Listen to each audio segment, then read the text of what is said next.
Hey guys, it's Mike Grimes from Punch Mike Podcast, and today I have a guest on. Hippity hoppers, my name's Optimus. How you guys doing tonight? And and we're gonna be going over Kamaru Usman versus Gilbert Burns, and only this fight because the rest of the fights on the card, besides Bobby Green and Jim Miller, is it? Yeah.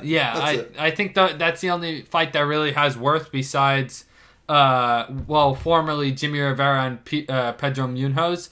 I know Jimmy personally, and I was really looking forward to that fight, but sadly it's not going to happen because of most likely COVID. They didn't give a legit reason, but they're out, and it's going to be rescheduled for a later date. But basically, Kamaru Usman versus Gilbert Burns. What do you think about it?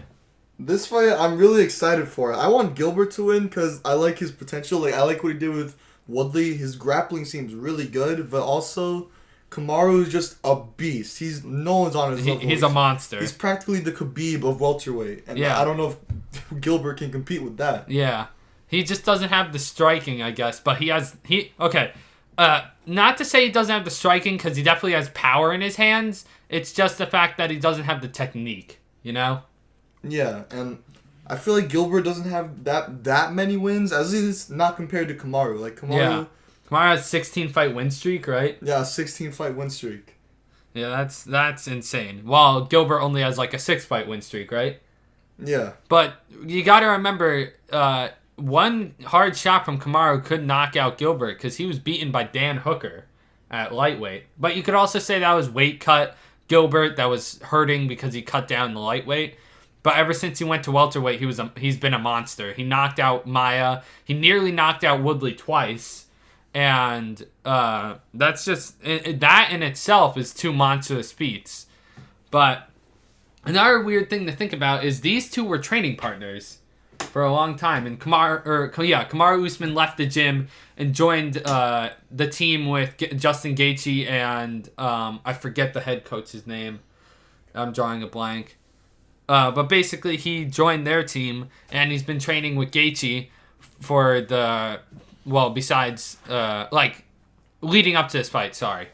And Gilbert has said, coming out to this fight, he has said that Kamaru and him have trained over 200 sparring rounds. That's insane. Yeah, so they definitely know each other in and out from fighting, so I want to know who actually won most of the sparring rounds, and we're going to see it in this fight. Yeah, I mean, but if they're smart, both of their camps will try to switch up the styles so the other can't predict what they're gonna do. Yeah, I think if Gilbert is to win, I think it's gonna be either by knockout or TKO, most likely TKO, or it's gonna be a slick submission while Kamaru is going for a takedown. I feel like if Gilbert ends up being the winner of this fight, it has to be knockout or submission because I feel like the longer it goes on, Kamaru's just going to wear him down with his grappling and, holding him against the cage, stomping on his toes. Yeah, the toe stomps. It worked. It really did work against Jorge.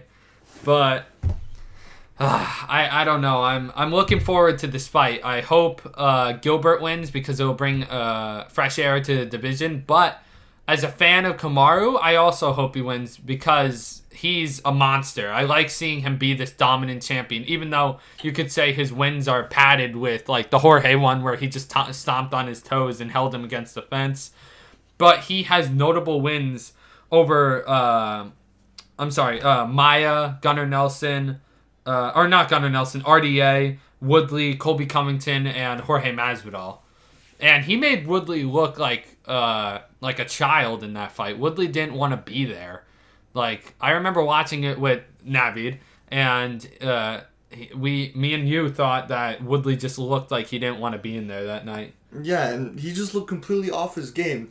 Usman made Woodley look like he didn't know what wrestling was. Yeah. The way he just manhandled him. And technically, Woodley's the better wrestler, credentials-wise. He's a Division I All-American, and isn't Kamaru a Division II? Yeah. So, I don't know. And then, and I think if you're going to compare both of these fighters, like Kamaru and Gilbert Burns, to when they fought Woodley, I gotta say that Gilbert definitely had the better fight against Woodley. He knocked him down twice, I'm pretty sure, and he nearly finished him both those times, and he out-wrestled and outstruck him the entire fight, while Kamaru, yes, it was a more dominant performance on the ground. He didn't show the striking prowess that Gilbert Burns has.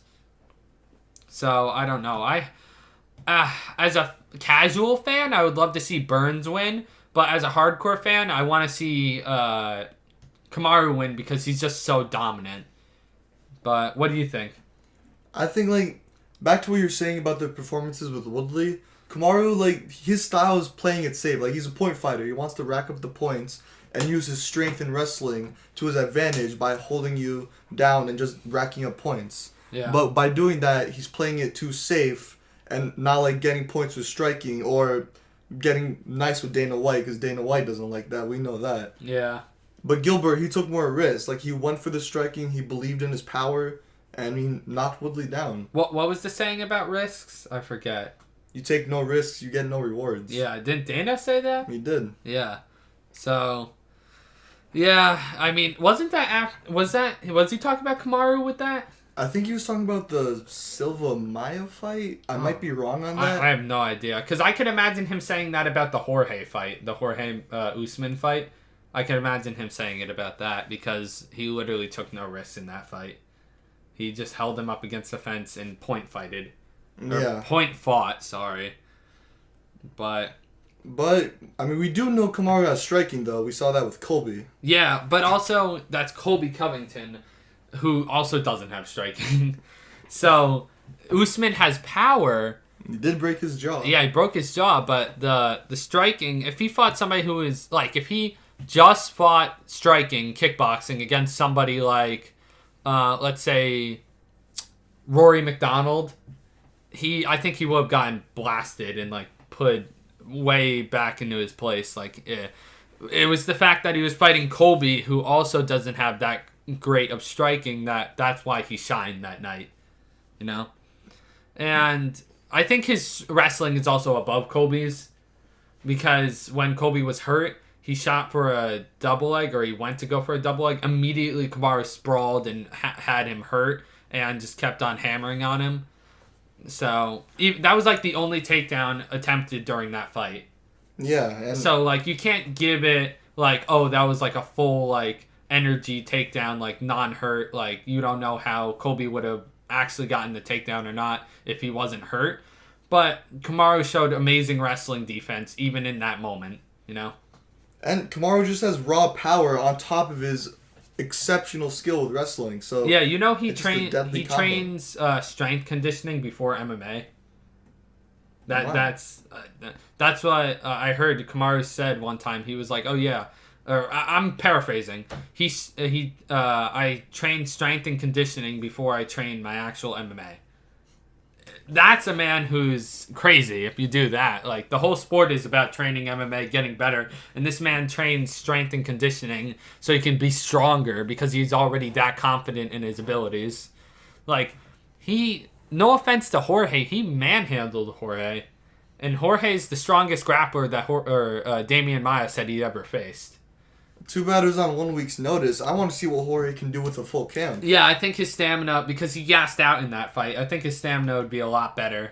And he would be able to hit those shots. Because remember, he broke Kamaru's nose, which I didn't even think that happened. And Kamaru didn't even show that his nose was broken. But I guess he fractured it or something like that. But, yeah, my prediction for the fight is most likely going to be Usman. I think Usman's going to win, honestly. Like, if I'm thinking about it, my heart says Burns. Like, I want to say Burns. I want Burns to win. But then again, I remember how dominant of a champion Usman is, and it just reminds me of GSP, and that's what I like about it. So I gotta say Usman, because he's just the more dominant champion, or more dominant fighter out of the two. But what do you think? I'm gonna say Usman too, with unanimous decision. I mean, I think so too. I feel like he's just gonna overwhelm Gilbert with his power and his wrestling and just hold him against the cage and do whatever he wants. Yeah, but you gotta remember, these two have, according to Gilbert, trained over 200 sparring rounds. So it's either those were one-sided fights, or, they were the main sparring partners for each other, so they had to have been competitive at least, you know? Yeah. So I hope this fight is just like their sparring rounds according to what they were doing, you know? I hope it's a competitive fight. There's also the inconsistency and the unpredictability of MMA. Yeah, exactly. You never know what's going to happen. Never. So you could see a flash knockout, or you could see a war, or you could see a boring fight. But I want Gilbert to win. And if Yeah. he does win, it's going to be a shocker because everyone's expecting Kamaru to win. Yeah. But if I were to bet money, it would be Usman. But I want to say Burns, but it's got to be Usman. Yeah. That just makes the most sense. My prediction is Usman by unanimous decision or a late 4th or 5th round TKO. What about you? If it's not unanimous decision, I'd say maybe he'd go for a submission. Yeah. Well, thanks everyone for listening. I'm Mike Grimes. I'm Optimus. And, well, like and subscribe, I guess. See you guys later.